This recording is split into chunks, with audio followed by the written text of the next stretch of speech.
नमस्कार दोस्तों। आज हम बात करेंगे दुनिया के सबसे अजीब और ताकतवर तानाशाहों में से मुअम्मर गद्दाफी की। गद्दाफी एक ऐसा शख्स था जिसने लीबिया पर 42 साल तक शासन किया, लेकिन उसकी सनक और अजीब हरकतों ने उसे दुनिया भर में मशहूर कर दिया। तो आइए जानते हैं कि गद्दाफी की ताकत, उसकी सनक और उसके अंत की पूरी कहानी। From a dangerously eccentric showman, a murderous clown. साल 1969 जब 27 साल के युवा गद्दाफी ने लीबिया के किंग इदरीस को सत्ता से हटाकर देश पर कब्जा कर लिया। एक साधारण सैनिक से लेकर लीबिया के सर्वोच्च नेता बनने तक उसकी यात्रा काफ़ी दिलचस्प थी। शुरुआत में लोगों ने उसे क्रांतिकारी नेता के रूप में देखा, लेकिन समय के साथ उसका असली रूप सामने आने लगा। गद्दाफी ने लीबिया को एक ऑयल सुपर पावर बना दिया और पश्चिमी देशों की आंखों में आंख डाल करके बात की।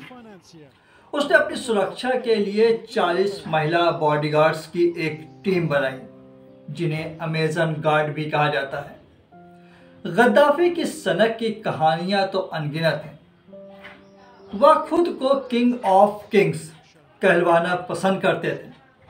वह रेगिस्तान में एक विशाल टेंट में रहता था। जहां भी जाता था वह अपने टेंट को अपने साथ लेकर जाता था।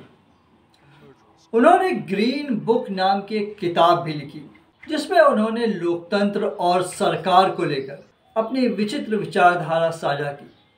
कहा जाता है कि गद्दाफी की अजीब फैशन सेंस थी। चमकीले कपड़े, अजीबोगरीब टोपी और सुनहरे रंग के परिधान पहनते थे। गद्दाफी ने अमेरिका और यूरोपीय देशों के साथ कई बार टकराव लिया। 1986 में अमेरिका ने लीबिया पर बमबारी की थी, जिससे गद्दाफी बाल बाल बच गए। गद्दाफी की जीवनी लिखने वाले डेविड ब्लेंडी और एंड्रयू लीसेंट अपनी किताब Gaddafi and the Libyan revolution में लिखते हैं कि जब गद्दाफी ने पहली बार सत्ता संभाली तो वे त्रिपोली में एक पुरानी खटारा फोक्सवैगन में घुमा करते थे और वो उनकी पत्नी स्थानीय सुपरमार्केट में खुद खरीदारी करते थे। लेकिन धीरे धीरे सब बदलने लगा। जब वो अजीजिया बैरक से निकलते थे तो हथियारबंद कारों का काफिला दो अलग अलग दिशाओं में दौड़ता था। एक में वे खुद होते थे और दूसरे को झांसा देने के लिए इस्तेमाल किया जाता था। जब वो हवाई जहाज से कहीं जाते थे तो एक साथ दो जहाज उड़ान भरा करते थे। जिस जहाज में उन्हें जाना होता था उसे उड़ान भरने के 2 घंटे बाद वापस उतार लिया जाता था।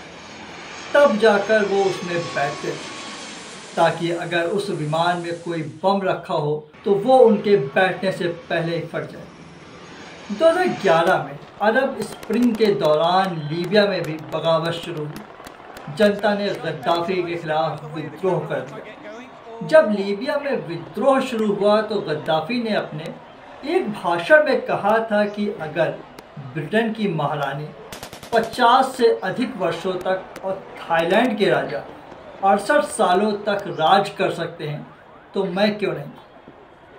आखिरकार 20 अक्टूबर 2011 को गद्दाफी को उनके गृहनगर सिते में विद्रोही लड़ाकों ने मार गिराया। हालांकि गद्दाफी की हत्या की अंतर्राष्ट्रीय कानून के उल्लंघन के रूप में आलोचना की गई। लीबिया के एनटीसी ने शुरू में दावा किया था कि गद्दाफी की मौत गोलीबारी में लगी चोट के कारण हुई थी।